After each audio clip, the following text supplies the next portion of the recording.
Vamos imaginar uma coisa clássica linda. Eu já citei algumas vezes aqui a desobediência civil aplicada por Mahatma Gandhi. Também foi aplicada essa ideia com bastante brilhantismo por Dr. Martin Luther King Jr. Mas a ideia era antiquíssima em relação à vanguarda. Antiquíssima em termos, tinha mais de século. Foi cunhada por Henry David Thoreau, ou Thoreau.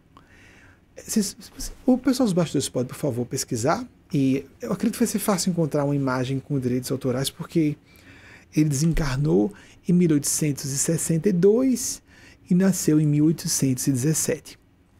Ele partiu para outro mundo antes de completar 45 anos. A desobediência civil foi proposta como teoria por ele, que foi um dos discípulos mais próximos do grande Ralph Waldo Emerson. Emerson teve uma vida trágica nesse sentido, porque ele valorizava o ensaio sobre a amizade dele, me impressionou profundamente quando eu li na casa de 20 anos. E ele perdeu grandes amigos e epígonos da escola transcendentalista que ele criou. Uma outra, por exemplo, eu achei lamentável quando tive acesso a isso, uma das grandes feministas do século XIX, também discípula dele, mas se eu me recordo, Margaret Fuller, que viveu entre 1810 e 1850. Imaginem o que era ser uma mulher feminista na primeira metade do século XIX. Vejam a vanguarda dessa pessoa. Pois bem, foi Thoreau e não Gandhi ou Luther King que criaram o princípio da desobediência civil. Eles aplicaram, tiveram um grande mérito em trazer para um movimento social dois movimentos importantes, a libertação e independência da Índia e os direitos individuais civis de pessoas de pele escura nos Estados Unidos. Isso é bárbaro que até hoje seja uma questão, mas foi criado por Thoreau lá atrás. Desencarnou em 1862. Doutor Martin Luther King desencarnou em 1968. O Gandhi, se não me falha a memória, 1948, 20 anos antes, porque Gandhi é de 1869, se também não estiver enganado. Nossa, quanta coisa! Vocês dão uma pesquisadinha, por favor, mas principalmente Thoreau. Thoreau, Henry David Thoreau. 1817, 1862, se não estiver enganado.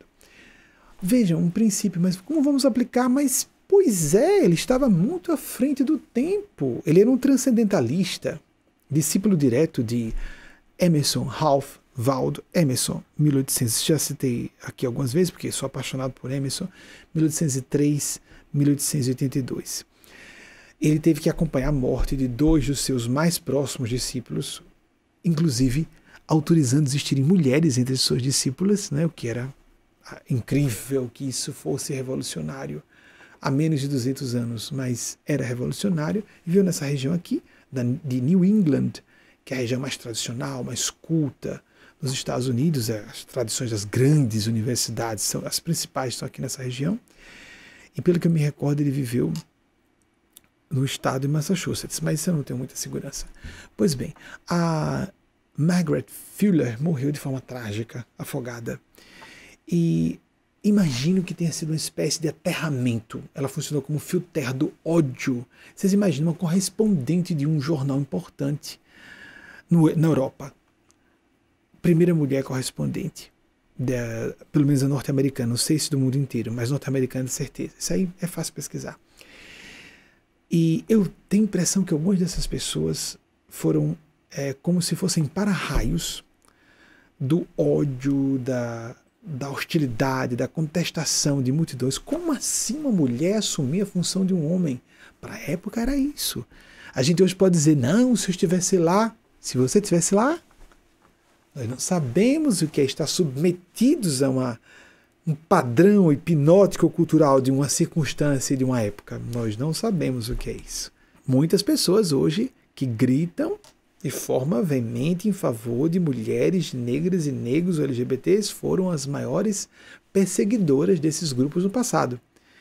E se a gente vê hoje gente ainda resistente a reconhecer a emancipação feminina. Isso é um assunto ainda impressionante, de LGBTQIs, baseando-se em evangelho, onde nos evangelhos Jesus condena homossexuais ou LGBTs. Aí a pessoa vai se basear no Antigo Testamento como os que condenaram Jesus à cruz. Você quer estar com os que condenaram Jesus à cruz e estar com Jesus, ou com Paulo, que foi um intérprete de Jesus no primeiro século do cristianismo, mas não em Jesus? Atentemo-nos para doutrinas cristãs que não são cristianismo, são coisas diferentes. Doutrinas, são criações humanas. Nós vamos dar contas de nossas consciências. Não se estamos sendo fiéis a doutrinas, quaisquer que sejam. Cristianismo é uma linha de pensar e que está muito bem sintonizada com a tal da filosofia perene, a essência de todas as religiofilosofias de qualquer época ou lugar. Então, avaliemos o que é que nos exige uma revolução completa. Nós devemos ficar atentos porque, por exemplo, Emerson esteve em 1848, numa época de grandes revoluções, na Europa toda, mas em Paris inclusive. Quando se queria dizer que uma coisa era muito ruim no século XIX, isso é um 48, porque o ano foi tão terrível que eles chamavam 48. Tem uma questão que fomentou, que foi se não me engano, uma praga na safra de batatas, isso eu tenho borrado na memória. Mas houve uma revolução em Paris e houve revoluções fora de Paris também. Emerson estava por lá, estava estudando o assunto, achou Paris tão barulhenta como Nova York. Bem, eu achei que foi ofensivo com Paris, porque Nova York, na primeira metade do século XIX, ainda não era uma Paris, né? Mas estava a caminho de ser já uma das grandes metrópoles do mundo. Quando aconteceu a Guerra da Secessão, tanto Nova York como Chicago tinham mais de 1 milhão de habitantes. Você consegue imaginar isso? Final da década de 1850, não 1950. As duas cidades tinham mais de 1 milhão de habitantes, eram cidades industriais. Muito bem. O norte dos Estados Unidos, essa região, né, do norte, que sempre foi a mais tradicional, desenvolvida, como acabei de dizer.